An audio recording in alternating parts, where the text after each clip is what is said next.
আল্লাহু আকবার, আল্লাহু আকবার, আল্লাহু আকবার,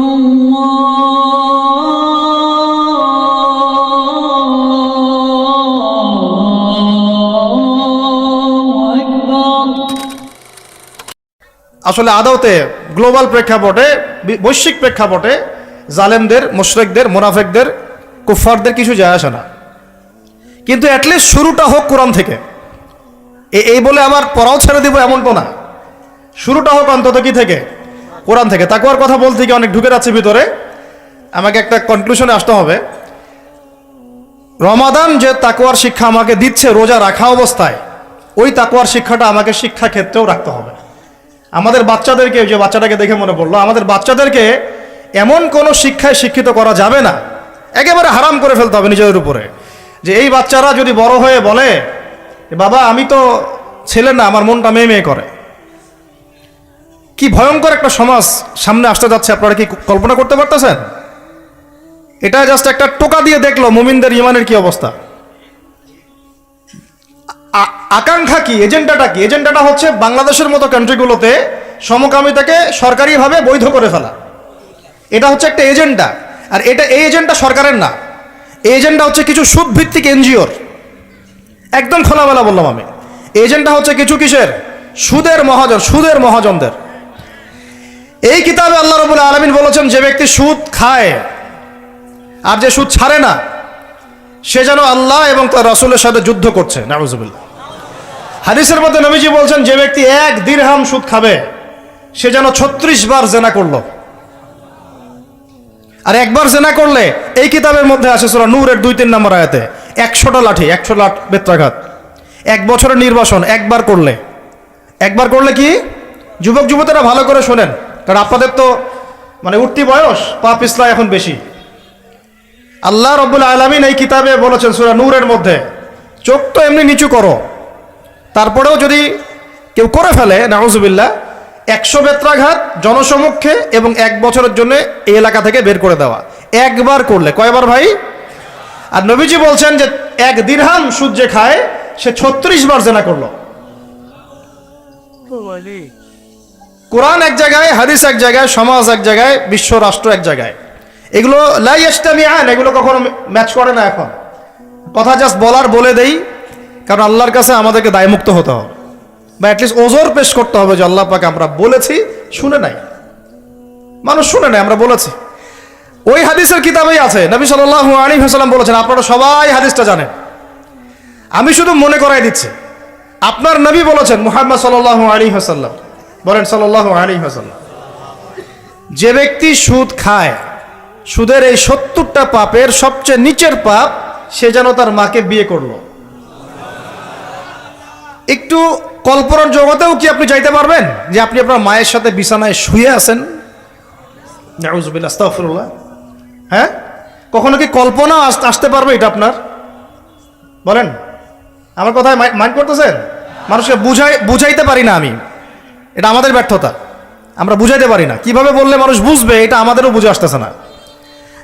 চিন্তার জগতে চোখ বন্ধ করে কি কল্পনা করতে পারবেন যে আপনি আপনার মায়ের সাথে নাউযুবিল্লাহ সেই কাজ করতেছেন যা আপনি আপনার স্ত্রীর সাথে করেন? পারবেন?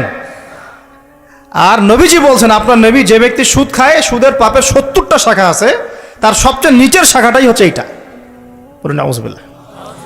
আমরা এই 90% মুসলমানের দেশ না এটা, এটা বরং এখন 50% মুনাফিকের দেশ। আর 90% মুসলমান নাই, মানুষ কাদিয়ানি হইতে খ্রিস্টান হইতে এখন 80%-ও নেমে আসছে মুসলমানের হার। আপনারা হয়তো জানেনও না, কারণ এখানকার এলাকার মানুষ তো আপনারা বুঝবেন না। পার্বত্য অঞ্চলে যান, বর্ডার এলাকাগুলোতে যান, উত্তরাঞ্চলে যান, দেখবেন বহু মানুষ ইসাই মুসলিম হইতেছে দিন দিন, বহু মানুষ কাদিয়ানি হইতেছে দিন দিন, বহু মানুষ ধর্ম ত্যাগ করে খ্রিস্টান হয়ে যাচ্ছে, গ্রামের পর গ্রাম, অবস্থা ভয়াবহ। এরপরে আমি চেষ্টা করব রমাদান মাসে জামাতে নামাজ পড়ার জন্য, যেটা আমরা অনেক সময় করি না বা করতে পারি না। আল্লাহ পাক আমাদেরকে করার তৌফিক দান করেন। পাখি যেমন সন্ধ্যাবেলা বাসায় ফেরে, ঠিক এইভাবে রমাদান মাসে আমরা আল্লাহর কাছে ফিরবো ইনশাআল্লাহ। মানে সকালবেলা পাখি বের হয়, সারাদিন কাজকর্ম করে, সন্ধ্যাবেলায় কোথায় ফেরে? এই দৃশ্য আমরা সবাই দেখি। তো রমাদান মাস আসে, বছরে আমরা বিভিন্ন দিকে চলে গেছি। কেউ নামাজ আগে পড়তেন, এখন বেনামাজি হয়ে গেছি। কেউ রমজানে ভালো ছিলেন গত রমজানে, এখন আবার আস্তে আস্তে ইমানের হালত কমে গেছে, আমল কমে গেছে। তো রমাদান মাসটা আসে যাতে আমরা ওই পাখিদের মতো আবার আল্লাহর কাছে ফিরে আসি।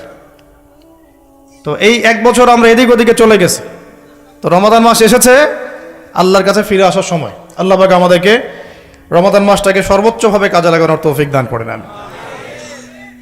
দ্বিতীয় কথা হচ্ছে, রমাদান মাসের উদ্দেশ্য হচ্ছে তাকওয়া অর্জন করা। আপনারা যদি সূরা বাকারা পড়েন, প্রথম আয়াতটাই লেখা আছে কুতিবা আলাইকুমুস সিয়াম কামা কুতিবা আলাল লাযিনা মিন ক্বাবলিকুম লাআল্লাকুম তাত্তাকুন। লাআল্লাকুম তাত্তাকুন মানে রমাদানের সওমটা তোমাদের উপর ফরজ করা হয়েছে, ঠিক পূর্ববর্তী উম্মতের উপরেও ফরজ করা হয়েছিল, তোমাদের উপর নতুন নয়, যাতে করে তোমরা তাকওয়া অর্জন করতে পারো বা তাকওয়া অবলম্বন করতে পারো। তো এটার ব্যাখ্যা এর আগের লেকচারগুলোতে আমি বলেছি। এমনিতে রোজা রেখে আমরা কিন্তু কিছু খাই না, পান করি না। চুপ করে খেতে পারি, খাই না। চুপ করে পানি পান করতে পারি, করি না। করি না কেন? কারণ আমি ফিল করি বা আমরা উপলব্ধি করি যে আল্লাহ পাক আমাকে দেখছেন। কেউ না দেখলেও আল্লাহ আমাকে, এই উপলব্ধিটাই হচ্ছে আপনার আল্লাহ কনসিয়াসনেস বা তাকওয়ার একটা মানদণ্ড। যেটা আমরা হালাল ছেড়ে দিচ্ছি, খাবার হালাল ছিল ছেড়ে দিলাম, পানীয় হালাল ছিল ছেড়ে দিলাম, স্ত্রী সহবাস হালাল ছিল ছেড়ে দিলাম, শুধু আল্লাহর সন্তুষ্টির জন্য, রেজামন্দির জন্য যে আল্লাহ পাক আমাকে দেখছেন, এটা করা যাবে না। কারণ আমি এখন সায়েম, রোজা আছে। এই যে চেতনাটা, এই চেতনাটা যদি আমাদের জীবনের অন্যান্য ক্ষেত্রগুলোতেও বাস্তবায়ন করা যায়, তাহলেই লাআল্লাকুম তাত্তাকুন এর হক আদায় হবে ইনশাআল্লাহ। ঠিক ওই চেতনা লাগবে আমার শিক্ষাক্ষেত্রেও। শিক্ষাক্ষেত্রে এমন কোনো শিক্ষা আমি অর্জন করতে পারবো না যেটা আল্লাহর বিরোধী, রাসূলের বিরোধী। কোনো শরীফ থেকে শরীফা চলবে না এখানে। কথা বোঝা যাচ্ছে কি? লাআল্লাকুম তাত্তাকুনের একটু ব্যাখ্যা বুঝি। কেন খাই না? খাই না কেন? আল্লাহ দেখছেন। কেন পানি পান করি না? এটা ফিল করি তো। কেন স্ত্রী সহবাস করলাম না? আল্লাহ না করেছেন, রোজা ভেঙে যাবে। তিনটা হালাল ছিল না হারাম? হালালই ছেড়ে দিলাম। তাহলে ওই চেতনাটা আমার দরকার শিক্ষাক্ষেত্রে। যখন আমি জ্ঞান অর্জন করব, এমন কোনো জ্ঞান অর্জন করা যাবে না যেই জ্ঞান আমাকে আল্লাহ এবং তার রাসূল থেকে দূরে সরাই দিবে। প্রথম যে ওহীটা আসছে জ্ঞান কেন্দ্রিক, ইকরা বিসমি রাব্বিকাল্লাযী খালাক, আমরা শুধু এখান থেকে একটা মেসেজ নেই যে ইকরা মানে আল্লাহ পাক পড়তে বলেছেন। আসলে পুরো আয়াতটাকে বুঝেন। আল্লাহ পাক তার নবীকে বলছেন ইকরা বিসমি রাব্বিকাল্লাযী খালাক। ইকরা আপনি পড়ুন, বিসমি নামে, রব্বিকা আপনার রবের, আল্লাযী খালাক যিনি সৃষ্টি করেছেন। ইকরা বিসমি রাব্বিকাল্লাযী খালাক, পড়ুন আপনার সেই রবের নামে যিনি আপনাকে, আবার বলেন পড়ুন আপনার সেই রবের নামে যিনি আপনাকে। তাহলে যেই জ্ঞান আমাদেরকে আল্লাহর দিকে নিয়ে যায়, স্রষ্টার দিকে নিয়ে যায়, সৃষ্টিকর্তার দিকে নিয়ে যায়, সেটাই হচ্ছে জ্ঞান। ওটাই হলো শিক্ষা। আর যে জ্ঞান আমাকে আল্লাহ থেকে দূরে সরায়, আমাকে এইটা শিখায় যে আমি বাইরে ছেলে ভিতরে মেয়ে মেয়ে লাগে, তাহলে এইগুলো জ্ঞান নয়, এগুলোকে বলা হয় জাহেলিয়া। কি বলা হয়? যেই জ্ঞান আমাকে সুদ খেতে শেখায়, এটা জ্ঞান না। যেই জ্ঞান আমাকে ধর্ষণের সেঞ্চুরি করতে শেখায়, এটা জ্ঞান না। যেই জ্ঞান আমাকে বিশ্ববিদ্যালয়ে হকি স্টিক নিয়ে মারামারি করতে শেখায়, এটা জ্ঞান না। যেই জ্ঞান আমাকে তাগুতের বিধান দ্বারা দেশ চালানোর জ্ঞান শেখায়, এটা জ্ঞান না। এগুলোকে বলা হয় এক বাক্যে জাহেলিয়া। কি বলা হয়? এটাই ছিল আবু জাহেলের যুগের সুন্নত। আবু জাহেলের যুগে এগুলোই চলতো। আবু জাহেলের যুগ মানে হচ্ছে ওই আইয়ামে জাহেলিয়াত। আপনারা গালি দেন অনেকেই, এটা বর্বর জাহেলি যুগ ছিল। কিন্তু কেন আমরা জাহেলি যুগ বলি? কারণ ওই যুগেও শিরকের ছড়াছড়ি ছিল, যেটা এই যুগে আছে। ওই যুগেও সুদভিত্তিক অর্থনীতি ছিল, যেটা এখনকার যুগের সুন্নত, ফরজ। সুন্নত তো না, ফরজ। এখনকার যুগের ফরজ সুদভিত্তিক অর্থনীতি, এখনকার অর্থনীতির ফরজ। যে কোনো অর্থনীতির দিকে যাবেন, দেখবেন সুদ ছাড়া এখানে গতি নাই। সুদ ছাড়া নড়ার জায়গা নাই। আপনি নড়তে চাইলে ওকে ধরে ফেলবে আপনাকে। এটা সেই যুগ যে সুদ থেকে আপনি বাঁচতে চাবেন, আপনার গায়েও সুদের ছিটাফোটা গিয়ে লাগবে। আপনি যদি বাঁচতেও চান, আপনার গায়ে গিয়ে লাগবে এগুলা। ওই আইয়ামে জাহিলিয়াত মানে মাদক আর মাদক, ঠিক এই যুগের মতোই। আইয়ামে জাহিলিয়াত মানে মেয়েদের মানহানি, অবমাননা, জেনা, ব্যভিচার, পরকিয়া, ধর্ষণ, অশ্লীলতা, বেহায়াপনা, বেপরদামি। এই যুগের এগুলো। এই যুগে নাই? আগের চেয়ে বেশি না কম? আইয়ামে জাহিলিয়াত মানে গোত্রীয় হানাহানি, দ্বন্দ্ব, মারামারি, কাটাকাটি এখনকার নাই যুগে? তো মূল কথা হচ্ছে এই জাহেলিয়াত, যেগুলো যারা আমাদেরকে জাহেলিয়াত শিক্ষা দেয়, এটাকে আমরা জ্ঞানের সংজ্ঞায় সংজ্ঞায়িত করতে পারি না। তো ইকরা বিসমি রাব্বিকাল্লাযী খালাক এর অন্যতম একটা অর্থ এটাও যে জ্ঞান সেটাই যা আমাকে আমার রবের দিকে নিয়ে যাবে, সেটা জ্ঞান নয় যেটা আমাকে রব থেকে দূরে সরায় দেয়। তাহলে আমরা শিক্ষাক্ষেত্রে যখন থাকব, সেই জ্ঞান অর্জন করব যেই জ্ঞান আমাকে আল্লাহ এবং তার রাসূলের দিকে নিয়ে যাবে। যেই জ্ঞানটাই আমাকে আল্লাহ এবং তার রাসূল থেকে দূরে সরাবে, এটার নাম জ্ঞান না, এটার নাম কি? জাহেলিয়াত, মূর্খতা। এখন এখানে অনেক কথা, সব কথা মাহফিলে বলা যায় না, লম্বা করা যায় না। মূল কথাটা কি দেখেন, আমরা স্কুল পড়েছি, কলেজ পড়েছি, বিশ্ববিদ্যালয় পড়েছি, মাদ্রাসা পড়ছি, এখন আমরা তালেবে ইলম। এখন কথা হচ্ছে আমরা শরৎচন্দ্র, বঙ্কিমচন্দ্র সব পড়ে ফেলছি, ইংরেজি পড়ে শেষ করে ফেলছি, ফিজিক্স, কেমিস্ট্রি, বায়োলজি পড়ে শেষ করছি, ঠিক আছে, আমরা জিওপলিটিক্স, অর্থনীতি সব পড়ে শেষ করছি। এগুলো আমাদের সিলেবাসে ছিল তাই পড়েছি। কেন পড়েছি? কারণ সিলেবাসে ছিল। না পড়লে কি হবে? পরীক্ষা দিতে পারবো না। পরীক্ষা দিতে না পারলে কি হবে? সার্টিফিকেট আসবে না। সার্টিফিকেট না আসলে চাকরি হবে না।